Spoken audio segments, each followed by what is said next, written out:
Pindot kay ilahang country guys. So, try na mong palot. Pili lang mo guys.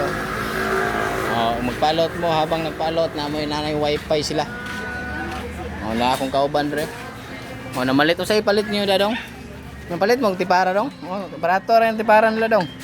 Napalit di sa charger. Kanindot aning mga tindahan na dire kay gusto po kag military dire nga supply na apod. Mga bag nga military arapod na po charger na tipara. Naata na diri, naikalo, naibula. Alin na mo. Gusto mong palot, dito gusto mong palot. Doro ni sa kwan kay Don Rio nga kwan dire sa highway sa Diversion Road. Doon sa gasolinahan. Nara diri guys, napo sila hot cake ting lami diri guys. Lami gyud perting lami agad. Murag makatulog kaning ni kaon mo ba? Napa si mamo. Mamo say palitan nimo ma'am, hot cake gyapon. Agay lami gyud ang hot cake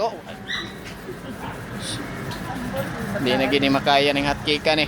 Hurot gini ma, di ni maabtan pagdali na mo kay alas 2:40 na. Unya ni alas 2:50 wala na ni. Atuan na dre basta dre sa Diversion Road kay Don Rio nga gasolinahan dre sa atbang pud sa Eskwelahan sa high school. Dire ras crossing kay Don Paundo. Dre padulong Diversion Road Ali na mo arat na mo ay na po pagdugay-dugay kay sus pag magdugay-dugay mo wala gid mo mabilin ron. Berkalan kalan ra kay madala ninyo nya ni. Agay.